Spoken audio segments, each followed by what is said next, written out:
মুসা আলাইহিস সালাম বড় মেজাজওয়ালা নবী, রেগে যেতেন খুব বেশি। থাপ্পড় মেরে একবার ফেরাউনের বাবুর্চিকে মেরে ফেলেছিলেন। অনেক শক্তি আল্লাহ তাআলা তাকে গায়ে দিয়েছিল। তিনি একবার আল্লাহকে আবদার করে বসলেন, রব্বি আরিনি আনজুর ইলাইক। আল্লাহ, আপনি বলেছেন আপনারা দেখা যায় না, কিন্তু আমি দেখতে চাই। আমি কি করতে চাই? জোরে বলেন। আল্লাহ বললেন, লান তারানি, never you can see me, never you can see me. তুমি আমাকে দেখতে পাবে না, কারণ আমাকে দেখা যায় না। সাইয়েদনা মুসা বললেন, আমি দেখতে চাই। আল্লাহ বললেন, দেখা যায় না। মুসা বলে, দেখতে চাই। আল্লাহ বললেন, দেখা যায় না। মুসা আলাইহিস সালাম বললেন, কথা বলেন না কেন? আল্লাহ বললেন, মুসা বললেন, আল্লাহ বললেন। মুসা বলে দেখতে চাই, আল্লাহ বলে দেখা যায় না। কিন্তু সাইয়েদনা মুসা আলাইহিস সালাম ছেড়ে দেবার পাত্র নয়, হেরে যাবার পাত্র নয়, পিছু হটার পাত্র নয়। মনে যেটা উঠেছে আদায় করার পাত্র হলো মুসা, ঠিক কি না? উনি বললেন, রব্বি আরিনি আনজুর ইলাইক। আল্লাহ, আপনি আমারে দেখা দেন, আমি দেখতে চাই। আল্লাহ বললেন, লান তারানি, never you can see me. ওরে মুসা, এই বায়না ধরো না, আমারে তো দেখা যায় না। এই পৃথিবীর চামড়ার চক্ষু দিয়ে আমাকে দেখা যাবে না। মুসা বললেন, আমি দেখেই ছাড়ব। আল্লাহও বুঝাতে পারেন না, মুসাও ছাড়েন না। অবশেষে নবীর আবদার রব্বুল আলামিন শুনতে রাজি হলেন। আল্লাহ বললেন, মুসা, আগামীকাল অমুক সময়ে গোসল করে ওযু করে তুর পাহাড়ে চলে আসবা। তুমি যখন দেখতেই চাও, আগামীকাল তুর পাহাড়ে চলে এসো। সাইয়েদনা মুসা আলাইহিস সালাম তুর পাহাড়ে চলে এসেছেন, কারণ ওনার ফিলিংস আমাদের ফিলিংস একরকম নয়। আমরা কি আল্লাহর কথা শুনি? জোরে বলেন। কিন্তু ওয়া কাল্লামাল্লাহু মুসা তাকলিমা, উনি আল্লাহর কথা শুনতেন। তো ওনার চিন্তা হচ্ছে, যার কথাটা এত সুন্দর, না জানে উনি দেখতে কত। সুবহানাল্লাহ বলবেন না? আল্লাহ বললেন, মুসা, আগামীকাল আসো, তুর পাহাড়ে আসো। সাইয়েদনা মুসা আলাইহিস সালাম তুর পাহাড়ের উপর চলে গেলেন। আল্লাহ বললেন, মুসা, এটা যেন তেন কোনো খেলা না। আবার তোমারে জিজ্ঞেস করতে চাই, আসলেই তুমি দেখতে চাও কিনা? মুসা আলাইহিস সালামের এক কথা এক দাবি, দেখতে চাই। এক কথা এক দাবি, সেটা কি? আমি দেখতে চাই খোদা, আমি দেখতে চাই আপনাকে।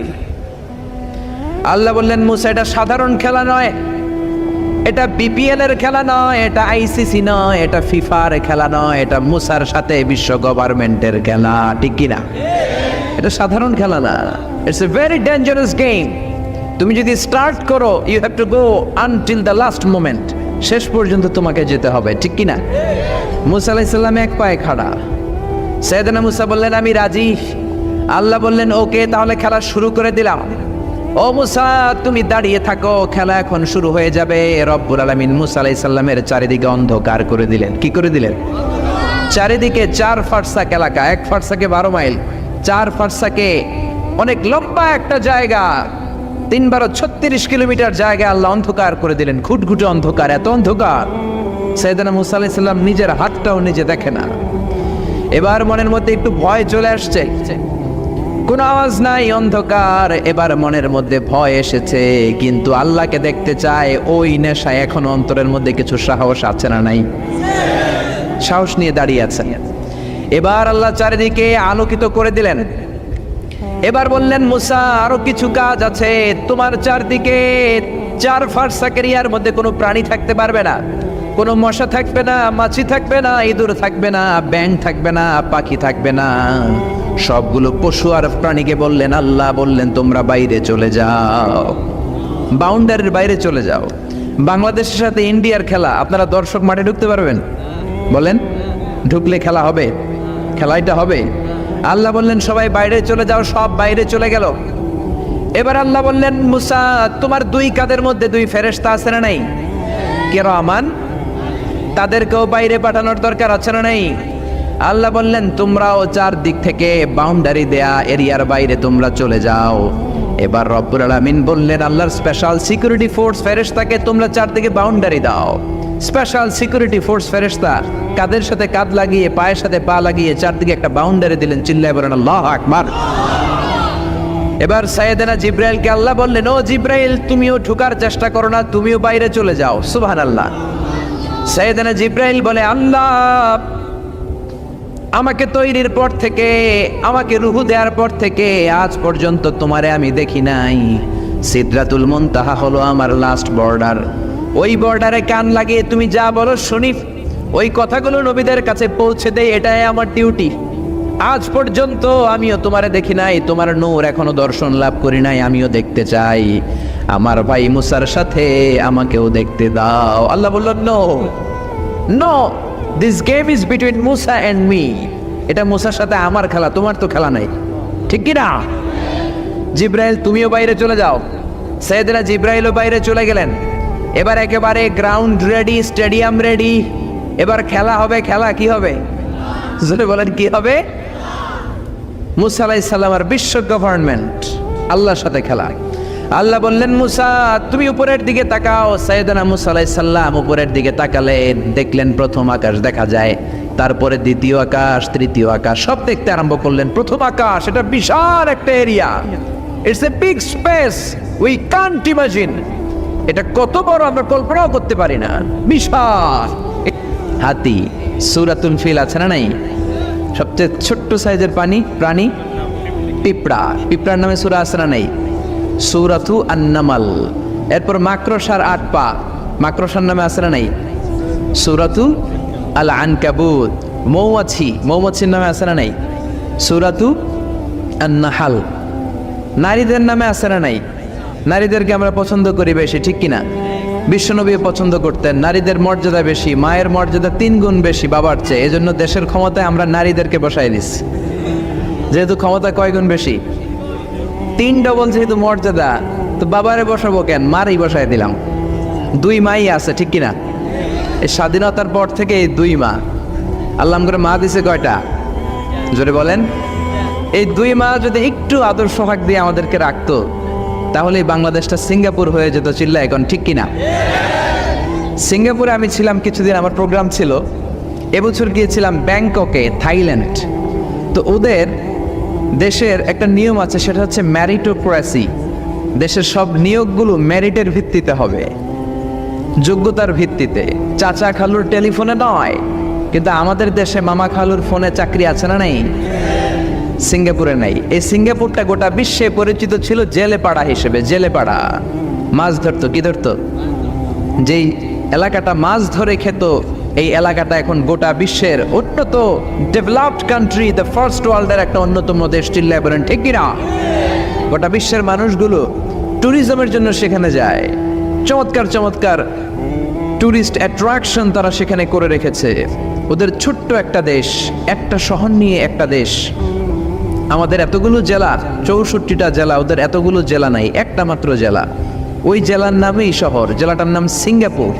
মূলত এটা এসেছে ইন্ডিয়ান শব্দ সিংহপুর থেকে। আগে ওখানে সিংহ থাকতো, সিংহপুর থেকে সিঙ্গাপুর। যেহেতু জায়গা কম, সেহেতু তারা 3টা সিঙ্গাপুর বানিয়েছে, উপরে একটা, মাটির নিচে আরো 2টা। আপনি মাটির নিচে গেলে অবাক হয়ে যাবেন, মাটির নিচে আরো 2 সিঙ্গাপুর। সব ট্রেনগুলো, সব গাড়িগুলো মাটির নিচ দিয়ে চলে, উপরেও কিছু আছে। তো বাংলাদেশে এরকম হতে পারতো যদি আমরা ভালো ভালো নেতা পেতাম। জোরে বলেন, ঠিক কিনা? আমরা স্বাধীনতা পেয়েছি, কিন্তু স্বাধীনতার মজা আমরা পাই নাই। 71-এ আমাদের উপর জুলুম করেছে পাক হানাদার বাহিনী, আর 71-এর পর আমাদের উপর জুলুম করছে আমাদের ভোট দেয়া নেতারাই। চিল্লায় বলেন, ঠিক কিনা? এজন্য নেতা বানানোর সময় বুঝে শুনে বানানোর দরকার আছে না নাই? যারা কোরআন পছন্দ করে, ইসলাম পছন্দ করে, আমরা তাদের সাথে আসি না নাই? আপনি কোরআন নিয়ে যদি রিসার্চ করেন, অবাক হয়ে যাবেন। মানুষের নামে আল্লাহ সূরা দিলেন, প্রাণীর নামে সূরা দিলেন, চাঁদের নামে সূরা দিলেন, সূর্যের নামে সূরা দিলেন। কি অবাক করা কাণ্ড! দেশগুলো হচ্ছে 30 ভাগ, আর সাগর হচ্ছে 70 ভাগ। চিল্লায় বলেন আল্লাহু আকবার। তার মানে এই পৃথিবীর তুলনায় কত ছোট্ট একটা জায়গায় এই সূর্যপুরে আমরা বসে আছি। কত নগণ্য আমি, কত ক্ষুদ্র আমি, কত ছোট্ট আমি, ঠিক কিনা? এই পৃথিবীটা হচ্ছে আমাদের সৌরজগতের অনেকগুলো গ্রহের মধ্যে থেকে ছোট্ট সাইজের একটা গ্রহ। এই যে সূর্যের আলো আমরা প্রতিদিন পাই, যেটার আলো প্রায় 8 মিনিট 20 সেকেন্ড ব্যয় করে আমাদের দিকে আসে, সেকেন্ডে 1,86,000 মাইল বেগে। এই সূর্যটা এত বিশাল পৃথিবীর চাইতে 13 লক্ষ গুণ বড়। আরো আসতে বলেন সুবহানাল্লাহ। সূর্যই কি পৃথিবীর সবচাইতে বড় সাইজের তারা? নো, সূর্যের চেয়েও অনেক বড় তারা আছে। ব্যাটেলজিউস নামে একটা তারা আছে, যেই তারাটা, যে সূর্য পৃথিবীর চেয়ে 13 লক্ষ গুণ বড়, ওই ব্যাটেলজিউস তারা সূর্যের চেয়ে 33 কোটি গুণ বড়। তার মানে এই না ব্যাটেল জিউসি পৃথিবীর সবচেয়ে বড় তারা। সূর্যের পরে পৃথিবীর সবচেয়ে কাছের তারার নাম হচ্ছে প্রক্সিমা সেন্টরাই, তারপরে আলফা সেন্টরাই এ, আলফা সেন্টরাই বি, এটা ক্যারিনা, ব্যাটেল জিউস, এরকম করতে করতে এক একটা তারা বিশাল বড়। এই সবগুলো তারা মিলে আমাদের গ্যালাক্সি। আমাদের গ্যালাক্সিতে অনেকগুলো তারা, আমাদের গ্যালাক্সির নাম হচ্ছে মিল্কি ওয়ে। এর মানে এই নয় মহাবিশ্বে মাত্র একটা গ্যালাক্সি। বিজ্ঞানীদের ধারণা প্রথম আকাশের নিচে প্রায় 400 বিলিয়ন গ্যালাক্সি রয়েছে। চিল্লায় পড়েন আল্লাহু আকবার। এরকম হাজারো গ্যালাক্সি নিয়ে আমাদের ইউনিভার্স, এরকম হাজারো ইউনিভার্স গোটা বিশ্বে আছে না নাই? এই সবগুলোকে প্রথম আসমানের নিচে রেখে আসমানটাকে সুশোভিত করেছে কে? সাইয়েদনা মুসা আলাইহিস সালাম প্রথম আসমানের দিকে তাকালেন, ওনার চোখের পাওয়ার বাড়িয়ে দিল কে? উনি এই গ্যালাক্সি দেখতে আরম্ভ করলেন, ব্ল্যাক হোল দেখতে আরম্ভ করলেন, ইউনিভার্স গুলো দেখতে আরম্ভ করলেন, ডিফারেন্ট ল অফ নেচার নিয়ে যত ইউনিভার্স আছে তিনি দেখলেন। তারপরে দ্বিতীয় আকাশ, একটার চাইতে আরেকটা বড়, একটার চেয়ে আরেকটা বড়। আমরা কিন্তু প্রথম আকাশ দেখি না। নাসার বিজ্ঞানীরা আজীবন গবেষণা করেও প্রথম আকাশের নাগালে যেতে পারবে না। তারা যেখানে যায় এটা হচ্ছে প্রথম আকাশের মহাশূন্য। এটা কি? প্রথম আকাশের মহাশূন্য, তারপরে প্রথম আকাশ, তারপরে দ্বিতীয় আকাশের মহাশূন্য, তারপরে দ্বিতীয় আকাশ, তারপরে তৃতীয় আকাশের মহাশূন্য, তারপর তৃতীয় আকাশ। একটার চাইতে আরেকটা বড়। কত বড়? বিষ্ণু বললেন তোমার হাতের আংটিটা, কোনটা? আংটিটা যদি সাহারা মরুভূমিতে ফেলে দাও, তাহলে সাহারা মরুভূমির তুলনায় তোমার আংটি যত ছোট, আল্লাহর দ্বিতীয় আকাশের তুলনায় আল্লাহর প্রথম আকাশটা ঠিক তত ছোট। এভাবে তৃতীয় আকাশ আরো বড়, চতুর্থ আকাশ আরো বড়। সাইয়েদনা মুসা আলাইহিস সালাম দেখলেন 7 আকাশ দেখলেন। তারপরে তিনি দেখলেন সিদরাতুল মুনতাহা দেখা যায়, সেখান থেকে দেখলেন 4টা ঝর্ণা, 4টা নদী, 2টা জান্নাতে ঢুকেছে, 2টা নদী সিদরাতুল মুনতাহা থেকে দুনিয়ায় এসেছে। একটা নদীর নাম হলো মিশরের নীল নদী, আরেকটা হলো ইরাকের দজলা নদী। সুবহানাল্লাহ। তারপরে নজর করে তাকালেন, সেখানে দেখলেন তিনি কোরআনের বাড়ি দেখা যায়। বাল হুয়া কুরআনুম মাজিদুন ফি লাওহিম মাহফুজ। নাম শুনেছেন? লাওহে মাহফুজ কার বাড়ি? কোরআনের বাড়ি। লাওহে মাহফুজ কার বাড়ি? নজর করে দেখে কোরআনের বাড়ি দেখা যায়। সাইয়েদনা মুসা আলাইহিস সালামের চোখের পাওয়ারকে বাড়িয়ে দিয়েছে কে? ওনার চোখের মেকানিজম, মেগাপিক্সেলকে প্রখর করে দিয়েছে কে? তারপরে নজর করে দেখলেন বাইতুল মামুর দেখা যায়, যেই বাইতুল মামুর হলো ফেরেশতাদের কিবলা। আমরা হাজে গেলে, উমরায় গেলে আল্লাহর ঘরকে সেন্টারে রেখে চারদিকে তাওয়াফ করি, লাব্বাইক আল্লাহুম্মা লাব্বাইক বলে আল্লাহরে ডাকি। ফেরেশতারা এই কাবার চারদিকে তাওয়াফ করে না, তাদের জন্য আরেকটা ঘর, আল্লাহর বানানো আরেকটা ঘর 7 আকাশের উপর আছে না নেই? সেটার নাম হচ্ছে আল বাইতুল মামুর। সব ফেরেশতারা সেখানে তাওয়াফ করে, একবার করে ঢুকে 70,000 জন। একবার যারা ঢুকার চান্স পায় কিয়ামত পর্যন্ত দ্বিতীয়বার চান্স তার কপালে জুটবে না। সুবহানাল্লাহ। তারপরে তিনি নজর করে দেখলেন আরশ দেখা যায়, কুরসি দেখা যায়। তারপরে নজর করে সাইয়েদনা মুসা আলাইহিস সালাম দেখলেন আল্লাহর 70,000 নূরের পর্দা দেখা যায়। 70,000 নূরের পর্দা দেখা যায়। সেখান থেকে আল্লাহ গায়বী আওয়াজ দিয়ে বললেন, মুসা লাস্ট ডেস্টিনেশনে চলে এসেছো, একেবারে ফাইনাল গেট। এই গেটের পরে আর ফিরে যাওয়ার কোনো জায়গা নাই। শেষবারের মতো জিজ্ঞেস করি, খেলা কি চলবে নাকি থামিয়ে দেব? সাইয়েদনা মুসা বলে চলবে। সাইয়েদনা মুসা বললেন কি চলবে? কি সাহস ওনার, কি শক্তি ওনার, কি মেধা ওনার, কি কিউরিসিটি ওনার, কি অদম্য আগ্রহ ওনার। উনি বললেন খেলা চলবে। এত দূর এসেছি, পিছনে ফিরে তাকানোর মানুষ আমি নই, ঠিক কি না? আল্লাহ বললেন মুসা তাহলে ঠিক আছে, খেলা শুরু হয়ে যাবে, একটু শক্ত হয়ে দাঁড়াও। সুবহানাল্লাহ পড়েন। এই প্রথম আল্লাহ তার নূরের তাজাল্লির ফোকাস পৃথিবীতে ঠেলে দিবেন, এর আগে পড়ে নাই। আল্লাহু আকবার। সাইয়েদনা মুসা আলাইহিস সালাম শক্ত হয়ে দাঁড়ালেন। ফালাম্মা তাজাল্লা রাব্বুহু জাআলাহু দাক্কা ওয়া খাররা মুসা সাইকা। ফালাম্মা তাজাল্লা রাব্বুহু লিল জাবাল। আল্লাহ বললেন মুসা তবে একটা কথা শুনে রাখো, এত দুর্বল করে তোমাদের বানিয়েছি। ওয়া খুলিকাল ইনসানু দাঈফা। মানুষ কি সবল নাকি দুর্বল? সবল না দুর্বল? দুইবার পাতলা পায়খানা হইলে চেহারার দিকে আর তাকানো যায় না, ঠিক কিনা? আজকের জান্নাতুন নাইম এপ্রিল বিশ্ব সুন্দরী, 20 বছর পরে বিশ্ব পেতনিও না, ঠিক কিনা? অসুস্থ হলে মানুষ দুর্বল হয়ে যায়, বিপদ আসলে মানুষ কাবু হয়ে যায়, বয়সের ভারে মানুষের চামড়াগুলো ঝুলে যায়। মানুষ কি সবল নাকি দুর্বল? জোরে বলেন, সবল নাকি দুর্বল? সে আল্লাহ বললেন, গোলাম চাইতে হবে শুধু আমার কাছে। সব নবীরা এইভাবে দোয়া করেছেন। সাইয়েদানা ঈসা আলাইহিস সালাম দোয়া করেছেন, আল্লাহ আপনার কাছে আমি দোয়া করি আমারে আপনি শেষ নবী বানায়া দেন। কোন নবী? জোরে বলেন, এটা কি সম্ভব? কারণ শেষ নবী একজন আছে না নাই? কি নাম? সবাই বলেন কি নাম? মুহাম্মদ সাল্লাল্লাহু। আল্লাহ বললেন, না না, উল্টা পাল্টা আবদার করো না, ওই নবুয়তি দিয়ে দেয়া হয়েছে। ঈসা বললেন, ওকে, আমি পড়েছি ইনজিলের মধ্যে ওই নবীর উম্মতদের এত মর্যাদা, বনি ইসরায়েলের অনেক নবীর চাইতে নাকি উম্মতে মুহাম্মাদের মর্যাদা অনেক বেশি হবে। আল্লাহ শেষ নবী আমাকে বানালেন না, ওকে, কিন্তু আমার উম্মতকে ওই উম্মত বানান। আল্লাহ বলেন, নো, ওইটাও দেয়া হয়ে গেছে, পাবে কে? বিশ্বনবী পাবে। বিশ্বনবীর উম্মত আমরা হলাম উম্মতে মুহাম্মাদি। আমাদের মধ্য থেকে যারা আলেম হবে, হক্কানি আবেদ হবে, আল্লাহর ওলি হবে, বনি ইসরায়েলের অনেক নবীদের চাইতেও তাদের মর্যাদা বেশি হয়ে যাবে। সুবহানাল্লাহ। এবার উনি চোখের পানি ছেড়ে দিলেন। আল্লাহ দোয়া করলাম আমার শেষ নবী বানালেন না, দোয়া করলাম আখিরি উম্মত আমারে দেন, আমারে দিলেন না। এবার আমি দোয়া করি, এই দোয়া কিন্তু ফেলতে পারবেন না। আল্লাহ বললেন, করো করো। সাইয়েদানা ঈসা বললেন, আল্লাহ তাহলে আপনি আমাকে এই পৃথিবীর মধ্যে ওই নবীর উম্মত করে আরেকবার দুনিয়াতে পাঠানো লাগবে। সুবহানাল্লাহ। কবুল করে নিল কে?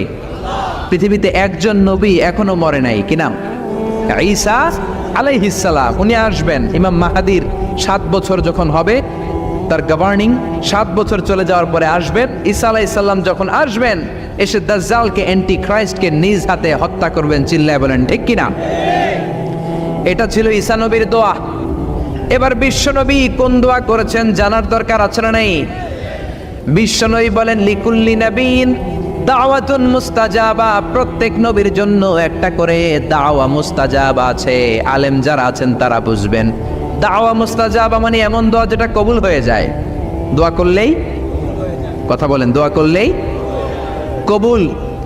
এরকম দোয়া রব্বুল আলামিন সব নবীকে একটা একটা করে দিয়েছেন। ওই দোয়াটা করলেই সেকেন্ডের মধ্যেই কবুল করে দেয় কে? সব নবী ওই দোয়া দুনিয়াতেই করে ফেলেছে। বিশ্বনবী বললেন, লিকুল্লি নবীন দাওয়া মুস্তাজাবা। সব নবীর জন্য একটা স্পেশাল দোয়া আছে, দাও বিহা, যেই দোয়াটা নবীরা দুনিয়াতেই করে ফেলেছে। ওয়া ইন্নী আখতাবিউ দাওয়াতি শাফাআতান লি উম্মতি ইয়াউমাল কিয়ামাহ। আল্লাহু আকবার। আর আমি আমার দাওয়া মুস্তাজাবা স্পেশাল দোয়াটা এখনো করি নাই। আমার দোয়াটা এখনো আমি জমিয়ে রেখেছি। কিয়ামতের কঠিন ময়দানে আমার উম্মত যখন বিপদে পড়ে যাবে, আমার উম্মতের জান্নাতে যাওয়ার ব্যাপারে ঝামেলা লেগে যাবে, আল্লাহর অনুমতি ক্রমে শাফাত করে করে আমি আমার উম্মতদেরকে জান্নাতে ঢুকিয়ে দেব। তখন আমি ওই দোয়াটা করব। বিশ্বনবী সেজদায় পড়ে থাকবেন কিয়ামতের ময়দানে। সব নবীরাও বলবে, ইয়া নাফসি ইয়া নাফসি। কেউ যখন আল্লাহর কাছে যেতে পারবে না, সবাই মিলে বিশ্বনবীর কাছে যাওয়ার পরে বিশ্বনবী তখনও মাথা তুলবেন না। বিশ্বনবী কপাল ঠুকে কেঁদে কেঁদে বলবেন, রব্বি হাবলি উম্মতি। ও আল্লাহ, আমার উম্মতকে আপনি মাফ করে দেন। সুবহানাল্লাহ। আল্লাহ বলবেন, নবী ইরফা রাসাক, মাথা উঠান। সাল তুতা, আজকে যা চাইবেন তাই দিব। ইশফা তুশাফা, যারাই শাফাত করবেন আমার অনুমতি ক্রমে কবুল করে নিব। সুবহানাল্লাহ। বিশ্বনবী চাইলে ওই দোয়াটা দুনিয়াতেই করতে পারতেন অন্য নবীদের মতো, ঠিক কিনা? অন্য নবীরা যেমনি নিজেদের প্রয়োজনে ওই দোয়াটা দুনিয়াতেই করেছে, আমার নবীকে ওই রকম করেছে নাকি? তার মানে আমার নবীর আমাদের জন্য মায়া বেশি না কম? আমার জন্য রেখে দিয়েছেন ওই দোয়াটা, আপনার জন্য রেখে দিয়েছেন দোয়াটা, আমাদের জন্য দোয়াটা রেখে দিয়েছেন। আমরা যখন কিয়ামতের ময়দানে বিপদে পড়ে যাব, বিশ্বনবী দোয়া করে করে আমাদেরকে জান্নাতে ঢুকিয়ে দিবেন, ঠিক কিনা? বিশ্বনবী দুনিয়াতে কম আঘাত সহ্য করেন নাই। যেই লোকটার বাইরের চামড়া থেকে রগ দেখা যেত, রগের ভেতর দিয়ে যে রক্তগুলো দৌড়াদৌড়ি করে সেটাও দেখা যেত। সুবহানাল্লাহ। পৃথিবী এত সুন্দর মানুষ দেখে নাই। ওই লোকটাকে পাথর মেরে মেরে তায়েফের ময়দানে রক্তাক্ত করা হয়েছে 3 বার। আমি দেখে এসেছি এবার জায়গাটা। একবার আহত হলেন, আবার পড়লেন, আবার পাহাড়ের কাছে গেলেন, আবার মারা হলো, আবার পাহাড়ের ওই পাশে গেলেন, আবার মারা হলো। 3 বার পাথর মারা হলো। বিশ্বনবী নিজের কোনো প্রয়োজনে, নিজের স্বার্থের জন্য যান নাই, তায়েফবাসীদের জান্নাত নিশ্চিত করার জন্য, তাদের ভালোর জন্য, তাদেরকে দাওয়াত দেওয়ার জন্য গিয়েছেন। তারপরও মাইরা সারা নাই, তখনও বিশ্বনবী দোয়া করেন নাই। ওই দিন যদি দোয়া করতেন, আল্লাহ তায়েফবাসীদেরকে আপনি শেষ করে দেন, সেকেন্ডের মধ্যে পুরো তায়েফকে পাউডার করে দিতে পারত কে? উহুদের ময়দানে তীর এসে বিশ্বনবীর দাঁতের মধ্যে বিঁধে গেল, ঝরঝর করে রক্ত ঝরলো।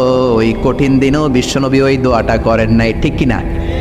বদরের ময়দানে 313 জন সাহাবী নিয়ে বিশ্বনবী চোখের পানি ছাড়ছেন।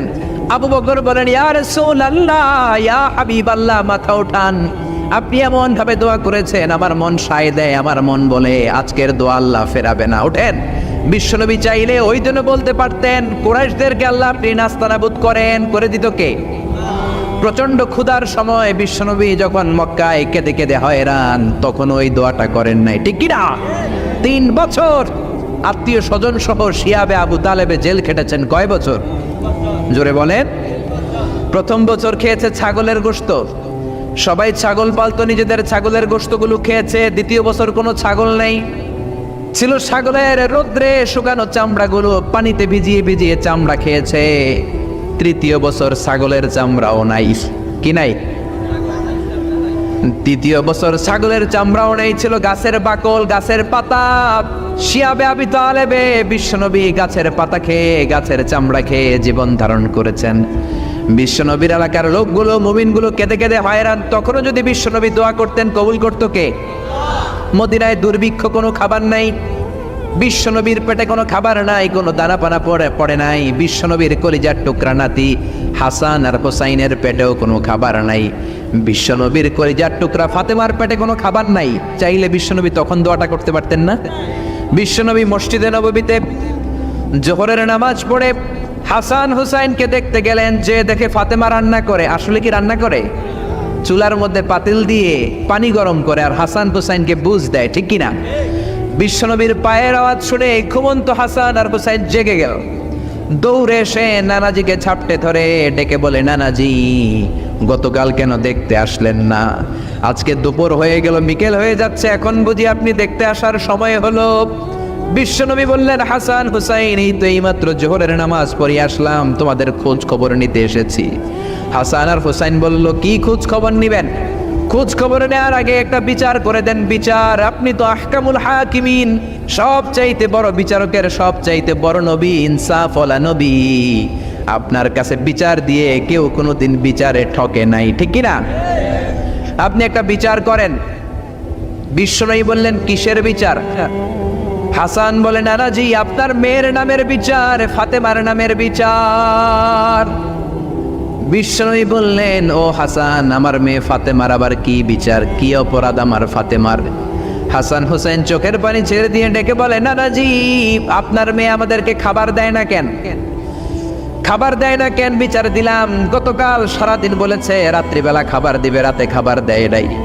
আমাদেরকে বলেছে তোমরা ঘুমিয়ে যাও, আমি রান্না করি, সকালে দিব। ঘুমিয়ে গেলাম, সকালবেলায় খাবার চাইলাম, আপনার মেয়ে ফাতেমা তখন আমাদেরকে খাবার দেয় না। দাদা, আমরা ছোট্ট 2টা মানুষ ক্ষুধার জ্বালায় বেহুশ হয়ে যাই, আর সহ্য করতে পারি না, আপনার মেয়ে খাবার দেয় না।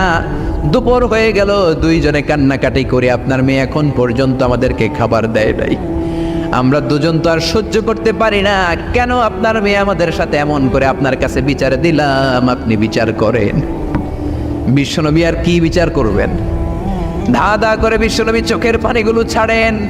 হুসাইনকে জড়িয়ে ধরলেন, হাসান রে জড়িয়ে ধরলেন, ডেকে বললেন, হাসান রে, কাছে আয়। বিশ্বনবী শাম দেশের জুব্বা পরতেন, শাম দেশের জুব্বাটা উপরের দিকে উঠালেন, হাসান রে দেখালেন, এই তো দেখ, তোর নানার পেটের মধ্যে 3টা পাথর বাঁধা। একদিন না খেয়ে থাকার কারণে তোদের পেটে এত জ্বালা, এত কষ্ট। আমি বিশ্বনবীর পেটে গত 3 দিন যাবত কোনো দানা পানি পড়ে নাই। আমি বিশ্বনবী তো না খেয়ে আছি রে হাসান, আমি তো 3 দিন না খেয়ে আছি, আমার পেটেও তো কিছু নাই। নানাও কাঁদলেন, নাতিও কাঁদলেন, পুরো পৃথিবীও কাঁদলো, ঠিক কিনা? ওই কঠিন ক্ষুধার দিন, ওই কঠিন দুর্ভিক্ষের দিন বিশ্ব নবী যদি তার স্পেশাল দোয়াটা করতেন, জান্নাত থেকে জিব্রাইলকে দিয়ে খাবারের বস্তা পাঠিয়ে দিত কে? ওই দিনও বিশ্ব নবী দোয়াটা করে নাই। আমার জন্য, আপনার জন্য, আমাদের জন্য দোয়াটা এখনো আসরা নাই।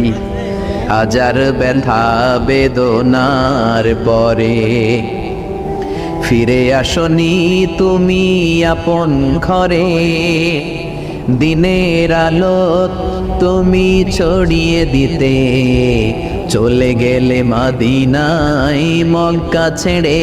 হে রাসূল তোমাকে ভুলি আমি কেমন করে, হে রাসূল তোমাকে ভুলি আমি কেমন করে। খেয়ে না খেয়ে দিন প্রচারের কাজে নিজেকে দিয়েছ বিলিয়ে, তাই ফের কাফিরেরা চিনল না সে আলো। দুষ্ট ছেলেদের পিছু দিল লেলিয়ে, পাথরের আঘাতে ক্ষত বিক্ষত হয়ে সারা শরীর থেকে রক্ত ঝরে। হে রাসূল তোমাকে ভুলি আমি কেমন করে, হে রাসূল তোমাকে ভুলি আমি কেমন করে। পড়েন আল্লাহু আকবার। কি দিল দরিয়া নবী ছিল, নিজের বিপদের কথা ভুলে গিয়ে, নাতির বিপদের কথা ভুলে গিয়ে, ফ্যামিলির কথা ভুলে গিয়ে উম্মতের জন্য কেঁদেছে, ঠিক কিনা? গোটা বিশ্বের জন্য শিক্ষা এনেছে, সভ্যতা এনেছে, আমাদেরকে ভদ্রতা শিখিয়েছে। আর ওই নবীরে গালি দেয় এরকম কিছু ব্লগার বাংলার জমিনে আছে না নাই? তারা মানুষ নাকি শয়তান? এগুলো পিতৃ পরিচয়হীন জারদ সন্তান, জোরে বলেন ঠিক কিনা? দুই জায়গায় কেউ যদি আমাদেরকে ইনসাল্ট করে আমরা সহ্য করতে পারি না। এক হচ্ছে কোরআন, কোরআনকে নিয়ে গালি দিলে আমাদের কলিজায় আগুন আসে না নাই? বিশ্বনবীরে গালি দিলে কলিজায় আগুন ধরে যায়। যদি না ধরে যায় তুমি মুমিন নও, তুমি মুনাফিক। চিল্লা এখন ঠিক কিনা? বিশ্বনবীরে গালি দিলে কলিজায় আগুন লাগে, কলিজায় আগুন লাগে মুসলমান। কার কার লাগে তো হাত উঁচু করে আল্লাহর দেখা। লিল্লাহে তাকবীর, লিল্লাহে তাকবীর, লিল্লাহে তাকবীর। আল্লাহ আমাদের হাতগুলোকে কবুল করে নাকি আমরা পড়ি আমিন। আর জোরে পড়ে না আমিন। এজন্য বিশ্বনবীর সুন্নাহ আমাদের আসল সম্বল। বিশ্বনবী যে শিক্ষা আমাদের কাছে রেখে গিয়েছেন সেটাই সম্বল, ঠিক কিনা? বিশ্বনবীর আগের গুনাহ মাফ, পরের গুনাহ মাফ, তারপরেও তিনি আল্লাহর কাছে যখন দোয়া করতেন ছোট্ট বাচ্চার মতো হাউ মাউ করে কেঁদে দোয়া করতেন। আমরা করি? আমাদের কান্না আসেই না। এত পাষাণ আমাদের হৃদয়, এত আধুনিকতার মধ্য দিয়ে আমরা সময় কাটাচ্ছি। সোশ্যাল মিডিয়ার ভেতরে আমাদের এত সময় দেয়া হয়। এই সোশ্যাল মিডিয়া আমাদেরকে ঘুমাতে দেয় না, আমাদেরকে স্বাভাবিকভাবে চলতে দেয় না, আমাদের অন্তরটাকে নরম হতে দেয় না, ঠিক কি না? আমাদের কান্না আসে না, আমাদের হৃদয় পাষাণ হয়ে গেছে, আমাদের হৃদয় নরম হয় না। অন্যের দুঃখে আমরা দুঃখ পাই না, অন্যের দুঃখে যারা দুঃখ পায় না তারা মানুষ হতে পারে না, ঠিক কি না? ছাগলের পেট থেকে বেরোলে ওইটারে আমরা বলি ছাগল, গরুর পেট থেকে বেরোলে আমরা ডাকি গরু, মুরগির পেট থেকে বেরোলেই সেটা মুরগি হয়ে যায়। কিন্তু মানুষের পেট থেকে বেরোলে সেটা মানুষ হয় না, ওইটারে মানুষ বানাতে হয়, ঠিক কি না? এই দুনিয়া এখন তো আর সেই দুনিয়া নাই, মানুষ নামের মানুষ আছে দুনিয়া বোঝাই। সেই মানুষের ভিড়ে আমার আসল মানুষ নাই, ঠিক কিনা? আসল মানুষের বড় অভাব। অন্যের দুঃখে কাঁদবে, অন্যের জ্বালা নিজের অন্তরেও জ্বালার সৃষ্টি করবে, সেই মানুষ আর নাই, ঠিক কিনা? বিশ্বনবীর আগের গুনাহ নাই, পরের গুনাহ নাই, তারপরেও মুনাজাতে হাউমাউ করে কাঁদতেন। তিনি দোয়ায় বলতেন, আল্লাহ ইন্নী আব্দু কবনু আব্দি কবনু আমাতিক নাসিয়াতি বিয়াদিক। ও আল্লাহ, আমি আপনার গোলাম, গোলামের ঘরের গোলাম, বান্দির ঘরের গোলাম। আল্লাহ আমি আপনার গোলাম, গোলামের ঘরের গোলাম, মানে আমার বাপ আব্দুল্লাহ আপনার গোলাম, আমরা গোলাম বংশের। সুবহানাল্লাহ। গোটা বিশ্বের শ্রেষ্ঠ মানুষটা নিজের গোলাম বলতে দ্বিধাবোধ করতো না, বলতো আমি আপনার গোলাম, গোলামের ঘরের গোলাম, বান্দির ঘরের গোলাম, নাসিয়াতি বিয়াদিক। আমার মাথার চুলের ছুটি আপনার হাতের মুঠোয়, আমার চুলের ছুটি আপনার হাতের মুঠোয়, গোলামের মতো যেখানেই টানবেন আমি ওখানেই যাব। আল্লাহু আকবার। এই ছিল বিশ্বনবীর বিনয়। নিজেকে গোলাম বলতে স্বাচ্ছন্দ্য বোধ করতেন, কোনোদিন জীবনে অহংকার করেন নাই। কোনোদিন বিশ্বনবী কারো সাথে মুসাফা করতে যে নিজে আগে হাত টানেন নাই, যতক্ষণ না ওই লোকটা তার হাত টেনে নিয়েছে। সুবহানাল্লাহ। আর বিশ্বনবীর হাত ছিল আলিয়ানু মিনাদ দিবাজ। বিশ্বনবীর হাত ছিল রেশমের কাপড়ের চেয়েও নরম।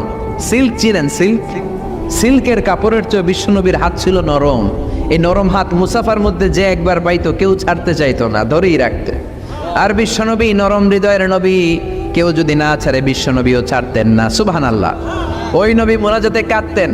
এজন্য ভাইরা এই কথা বললেন না আল্লাহ আমার দোয়া শোনে না, আপনি দোয়ার মতো দোয়া করেন নাই, এজন্য শোনে নাই, ঠিক কি না? দোয়া কবুল হওয়ার রহস্য হচ্ছে চোখের পানি।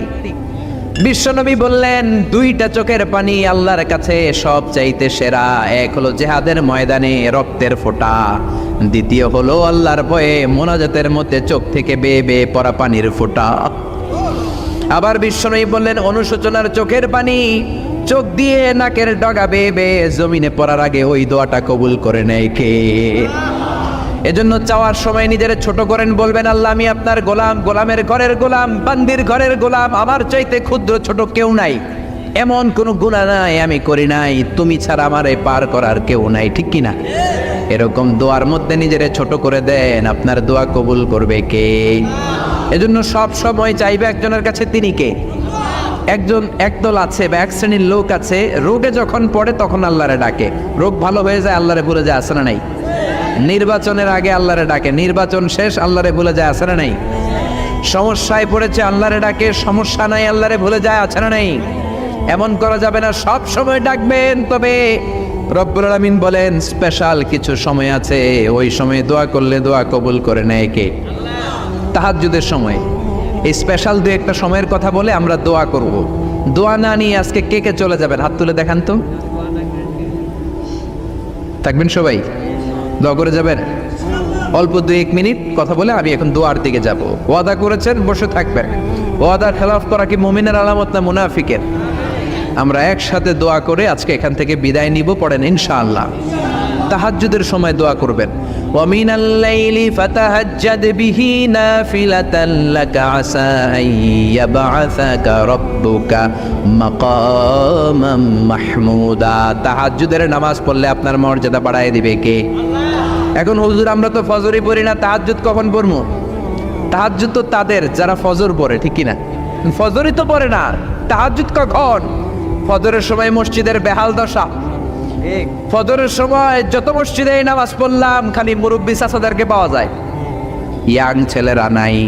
ফজরের নামাজ মুরব্বীদের জন্য নয়, ফজরের নামাজ তোমাদের মতো ইয়াংস্টার যারা আছো তাদের জন্য, ঠিক কি না? ওয়াদা করো সূর্যপুরের মসজিদগুলোতে যুবকরা যে ফজরের নামাজে মসজিদ ভরে দিবা, রাজি আছো? রাজি আছো যুবকেরা? এই যৌবন বয়সের ইবাদত আল্লাহর কাছে সবচাইতে প্রিয়। খেয়াল করে বোঝার চেষ্টা করো।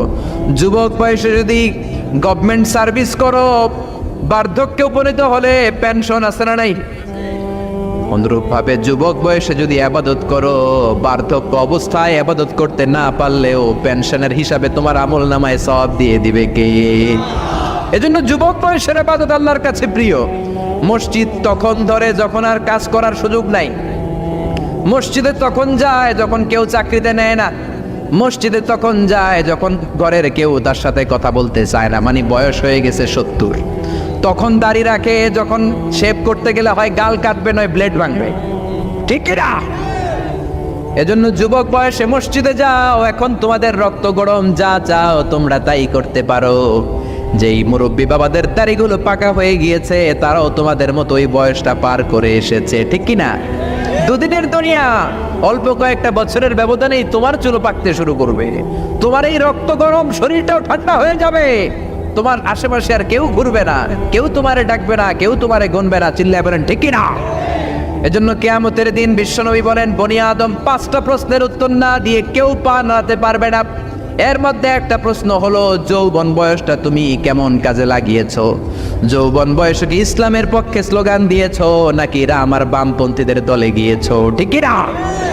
যৌবন বয়সে কি তাফসির মাহফিলে গিয়েছো নাকি মমতাজের গানের কনসার্টে গিয়েছো? যৌবন অবস্থায় তুমি কি কোরআনের অর্থ পড়েছো, ইসলামী সাহিত্য পড়েছো নাকি চটি বই পড়েছো? ঠিক কি না? পাই টু পাই কিয়ামতের দিন জিজ্ঞেস করবে কে? চিল্লায় বলেন কে? এজন্য তাহাজ্জুদের অভ্যাস করেন। যারা তাহাজ্জুদ পড়ে তাদের চেহারায় একটা আলাদা গ্লেস আছে। লোকটা কালো হলেও, যদি কালো রঙের লোকও হয়, একটা গ্লেস আছে। আমার অনেক কালো বন্ধু আছে। আমি মিশরে পড়েছি, students of more than 100 nationalities, we use to study, stay and dwell in the same place. 100টারও বেশি দেশের ছাত্র থাকতাম। আমার অনেক আফ্রিকান বন্ধু ছিল, কুচকুচে কালো, তেল তেলে, কিন্তু কালো হলেও চেহারা একটা সৌন্দর্য আছে না নাই? এজন্য কালো মানুষও যদি তাহাজ্জুদ পড়ে চেহারায় নূর বাড়িয়ে দিবে কে? 2 নম্বরে হলো আযান আর ইকামতের মাঝখানে যদি দোয়া করে, ওই দোয়া কবুল করে কে? এটা অনেকে জানে না। আযান দিয়েছে, মসজিদে গিয়েছে, সুন্নত নামাজ পড়ে বসে আছে, কখন ইকামত হবে, আরো 5 মিনিট বাকি, মাথা চুলকায়, আছে না নাই? মোবাইল টেপাটেপি করে, ফেসবুকিং করে, ঘড়ির দিকে তাকায় আছে, ঘড়ির কাঁটাও ঘুরে, ওর মাথাও ঘুরে, আছে না নাই? তো বসে থাকবা কেন তুমি? 5 মিনিট সময় আছে, চাইতে হবে কার কাছে? বাজারে যাওয়ার সময় যেমনি আপনি লিস্ট করে নিয়ে যান, এটা লাগবে ওটা লাগবে, মসজিদে যাওয়ার সময় মোবাইলের টুকি নিয়ে যান, কাগজের টুকি নিয়ে যান। আল্লাহ আমার সুন্দরী বউ লাগবে, বউ দাও, দিবে কে? এই বেটা, দিবে কে? নেককার বিবি লাগবে, দিবে কে? গোল্ডেন A+ পেতে চাই, দিবে কে? উমরা করতে চাই, পাসপোর্টে ভিসা লাগে না, ভিসা করে দিবে কে? দুরারোগ্য ব্যাধি, অনেক ওষুধ খেলাম, অনেক দেশে গেলাম, কোনো ডাক্তার ভালো করতে পারে না, কিন্তু ডাক্তারেরও বড় ডাক্তার আছে না নাই? কেউ যেটা পারে না, পারে কে? আযান ইকামতের মাঝখানে দোয়া আল্লাহ ফেরায় না। হাদিস এসেছে, দুআউ লা ইরাদ্দু বাইনাল আযানি ওয়াল ইকামা। আযান এবং ইকামতের মাঝখানের সময়টাতে দোয়া করবেন। তারপরে বিশ্বনবী বললেন, দুবুরাস সালাওয়াতিল মাকতুবা, ফরজ নামাজের পরে দোয়া করলে কবুল করে কে? আমাদের দেশে আসসালামু আলাইকুম রাহমাতুল্লাহ, আসসালামু আলাইকুম, আমিন ইয়া আরহামার রাহিমিন, আছে না নেই? এই দোয়া বিশ্বনবী এইভাবে দোয়া করতেন না। বিশ্বনবী সালাম ফিরানোর পরে পড়তেন আল্লাহু আকবার। কি পড়তেন? নামাজ শুরু আল্লাহু আকবার দিয়ে, শেষও আল্লাহু আকবার দিয়ে, তারপরে সাহাবীদের দিকে ফিরে বসতেন। আমাদের দেশে শুধু ফজরের নামাজ আর আসরের নামাজ, এই 2 ওয়াক্তে ইমাম সাহেব ফিরে বসে, ঠিক কিনা? তো সুন্নাহ হচ্ছে 5 ওয়াক্ত নামাজেই ইমাম সাহেব মুসল্লিদের দিকে ফিরে বসবে। এরপরে বিশ্বনবী পড়তেন 3 বার আস্তাগফিরুল্লাহ, আস্তাগফিরুল্লাহ, আস্তাগফিরুল্লাহ। তারপরে বিশ্বনবী পড়তেন আল্লাহুম্মা আনতাস সালাম ওয়া মিনকাস সালাম, এই দোয়াটা। এরপরে পড়তেন রাদিতু বিল্লাহি রাব্বা, এই দোয়া। এরপরে পড়তেন আল্লাহুম্মা লা মানিআ লিমা আ'তাইতা ওয়া লা মু'তিয়া লিমা মানা'তা ওয়া লা ইয়ানফা'ু যাল জাদ্দি মিনকাল জাদ। তারপরে আয়াতুল কুরসি পড়তেন। তারপরে বিশ্বনবী 33 বার সুবহানাল্লাহ, 33 বার আলহামদুলিল্লাহ, 33 বার আল্লাহু আকবার, আছে না নাই? এই তাসবিহগুলো আগে আপনি পড়বেন ঠান্ডা মাথায়। এরপরে যদি দোয়া করতে মনে চায়, সম্মিলিত মনে চায় করেন, একা একা মনে চায় করেন, বা হাত তোলা ছাড়া এমনি মুখে করেন, সমস্যা নাই, কিন্তু আগে তাসবিহগুলো পড়তে হবে। চিল্লায় বলেন ঠিক কি না? এই তাসবির সুন্নাত নাই। মানুষগুলো এত অস্থির, সালামের পরে কখন বেরোবে, কখন বেরোবে, মনে হয় পাবলিক টয়লেটে ঢুকছে, ঠিক কি না? পাবলিক টয়লেট হচ্ছে এমন জায়গা যে পাবলিক টয়লেটের ভিতরে আছে, ও বের হওয়ার জন্য ছটফট করে, আর যে বাইরে সিরিয়াল ধরে আছে, ও ঢোকার জন্য ছটফট করে, ঠিক কি না? মনে হয় পাবলিক টয়লেটে এসেছে, মসজিদে ঢুকেছ, আল্লাহুম্মা বলে তুমি ঢুকে গেলা আল্লাহর নাম নিয়ে। যখন মসজিদে ঢুকে গেলা, তোমার মাথার উপরে রহমত ঢালছে কে? মসজিদ হচ্ছে রহমতের জায়গা। সালাম ফেরানোর পরে তাসবিহ পড়েন, তারপরে আপনি দোয়া করেন। এজন্য সালাম ফেরানোর পরে দোয়া কবুল করে কে? এরপরে বিশ্বনবী বললেন ইনদা নুজুলিল মাতার, আকাশ থেকে যখন বৃষ্টি নামে, ওই বৃষ্টি নামার সময় যদি দোয়া করেন, দোয়া কবুল করে কে? আর দোয়া লা ইরাদ্দু তাহতাল মাতার, তুফান, ওই বৃষ্টি না, ভ্যাপসা একটা গরম, এই গরমটাকে দূরে সরিয়ে দেওয়ার জন্য একটা ঝিরিঝিরি বৃষ্টি পড়ে। ওই বৃষ্টির নিচে দাঁড়িয়ে বৃষ্টির পানি নিয়ে দোয়া করলে কবুল করে কে? জানেই না মানুষ, ঠিক কি না? বরং বৃষ্টি আসলে গান গাওয়া শুরু করে দেয়, এই বৃষ্টি ভেজা রাতে তুমি চলে যেও না, আছে না নাই? তো চলে যাবো না, কি করবো, থেকে যাবো তোমার সাথে? এগুলো করা যাবে না। বৃষ্টি রহমতের বৃষ্টি, তুমি বৃষ্টি হাতে নিয়ে দোয়া করো। সুন্দরী বউ লাগবে, দিতে পারে একজন, তিনি কে? এজন্য চাইতে হবে একজনের কাছে, তিনি কে? কদরের রাতে দোয়া করলে আল্লাহ কবুল করে, খতমে কোরআনের পরে দোয়া করলে আল্লাহ কবুল করে, হজের মানাসিকুল হজের মধ্যে যে দোয়া করলে কবুল করে, মুসাফির দোয়া করলে কবুল করে, রোজাদার ব্যক্তি দোয়া করলে আল্লাহ কবুল করে, মাজলুম ব্যক্তি দোয়া করলে আল্লাহ কবুল করে। এজন্য বিশ্বনবী বলেছেন, ইত্তাকু দাওয়াতাল মাজলুম, মাজলুমের বদদোয়ারে ভয় করো, ফাইন্না লাইসা বাইনাহু ওয়া বাইনাল্লাহি হিজাব, তার আর তার আল্লাহর মাঝে কোনো পর্দা থাকে না। মাজলুম দোয়া করলেই কবুল, সুবহানাল্লাহ। এরপরে স্পেশাল দোয়া হলো মা বাবার দোয়া। এই দোয়া কোনোদিন ফিরে না, সুবহানাল্লাহ পড়েন। রাজি আছেন মা বাবার কাছে দোয়া চাইতে? রাজি আছেন তো? কোন ঘর আছে যে ঝগড়া হয় না? এরকম কোনো ঘর পৃথিবীতে নাই। ঝগড়া হবে, মা বাবার সাথে মিস আন্ডারস্ট্যান্ডিং হবে, হয়ে যেতে পারে দু চার কথা, কিন্তু ক্ষমা চাইতে হবে, ঠিক কিনা? এজন্য আল্লাহর কাছে চাইতে রাজি আছেন তো? সব সময় আমরা একজনের কাছে চাই। আবার এই চাঁদকে বিশ্বনবী দুই ভাগ করেছিলেন, সেটাও কোরআনে আছে না নাই? ইকতারাবাতিস সাআতু ওয়ানশাক্কাল কামার ওয়া ইয়ারাউ আয়াতান ইয়ারিদু ইয়াকুলু সিহরুম মুস্তামির। বিশ্বনবী আঙ্গুলের ইশারায় চাঁদকে দুভাগ করেছিলেন। মক্কার কুরাইশরা এসে বলল, আব্দুল্লাহর বেটা মুহাম্মদ, তুমি যদি আকাশের পূর্ণিমার জলজলে চাঁদকে দুই ভাগ করে দেখাতে পারো, তাহলে বিশ্বাস করব যে তুমি নবী। আর যদি দেখাতে না পারো, তাহলে তুমি নবী নও। বিশ্বনবী গ্রিন সিগন্যালের জন্য উপরে তাকালেন, কারণ বিশ্বনবী মন গড়া কিছু বলতেন না, উপর থেকে সিগন্যাল আসলে তারপরেই বলতেন। চিল্লায় বলেন ঠিক কিনা? বিশ্বনবী গ্রিন সিগন্যাল পেলেন, বিশ্বনবী বললেন, অবশ্যই আমি দেখাতে পারবো। শাহাদাত আঙ্গুলি বলি আমরা এটাকে, কিন্তু আরবিতে এটাকে বলা হয় সাব্বাবা। এই সাব্বাবা তুলে উনি বিসমিল্লাহি আল্লাহু আকবার এরকম করলেন, পূর্ণিমার চাঁদটাকে ফেটে দুই ভাগ করে দিল কে? একটা চলে গেল জাবালে আবু কুবাইস, সাফা পাহাড়ের উপরে যে অংশটা। জাবালে আবু কুবাইস আউয়ালু জাবাল ফিল আলাম, পৃথিবীর প্রথম পাহাড়। এই পাহাড় থেকেই অন্যান্য মাউন্টেন রেঞ্জ, এই যে আলাস্কা পর্বতমালা, তারপর মাউন্ট এভারেস্ট, আল্পস পর্বতমালা, তারপর তুরে সাইনা, এই যে সিলসিলাতুল জিবাল, এই সব পাহাড়ি রেঞ্জগুলো এই আবু কুবাইস থেকে গোটা বিশ্বে ছড়িয়ে দিয়েছে কে?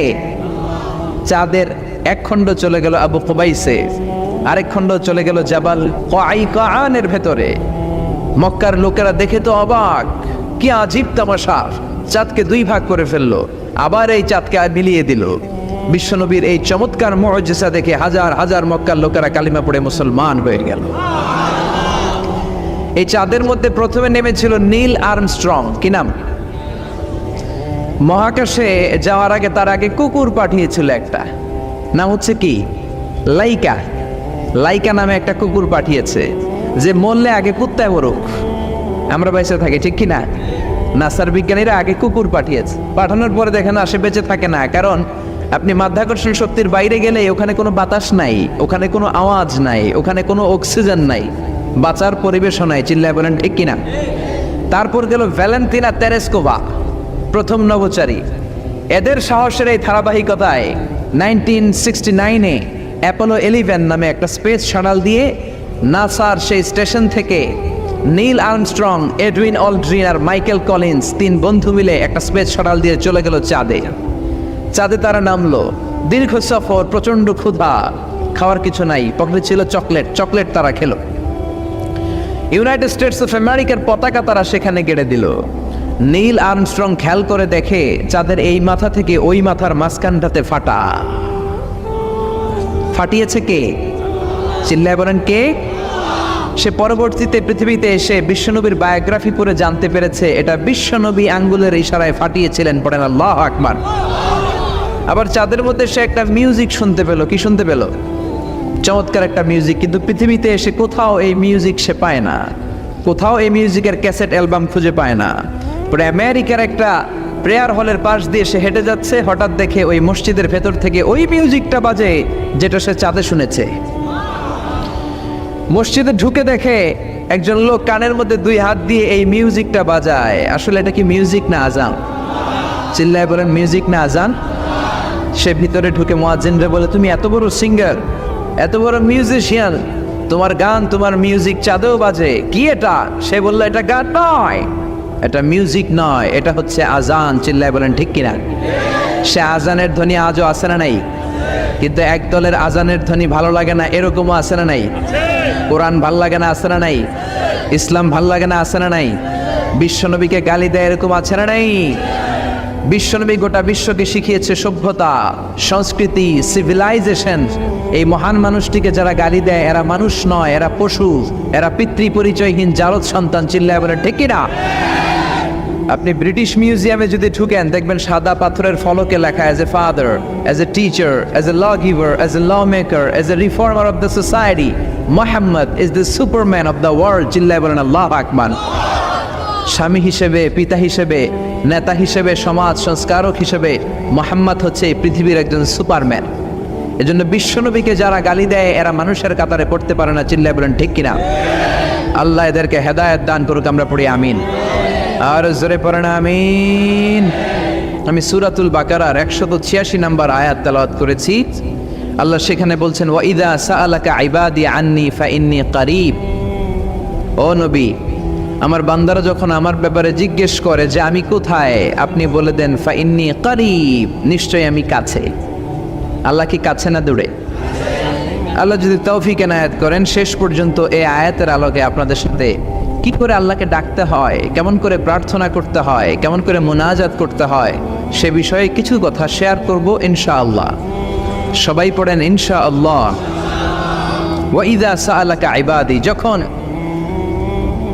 বান্দারা জিজ্ঞেস করে আপনাকে আমার ব্যাপারে, আন্নি ফাইন্নী কারীব, আপনি বলে দেন নিশ্চয়ই আমি কাছে। বুঝা গেল আল্লাহ আমাদের কাছে। চিৎকার করে বলেন আল্লাহ কাছে না দূরে? কাছে না দূরে? ওয়া নাহনু আকরাবু ইলাইহি মিন হাবলিল ওয়ারিদ। আল্লাহ বলছেন হাবলুল ওয়ারিদ, তোমার ঘাড়ের যে রগ আছে এই রগের চেয়েও বেশি কাছে। তুমি তোমার যত কাছে তোমার রব তার চাইতেও তোমার বেশি কাছে। ঠিক কি না? এখন এই যে হুজুর আমার কাছে, হুজুরকে দেখা যায় কি যায় না? উনি আমার কাছে, দেখা যায় কি যায় না? আল্লাহ বললেন আমি তোমাদের কাছে, কিন্তু আল্লাহকে কি দেখা যায়?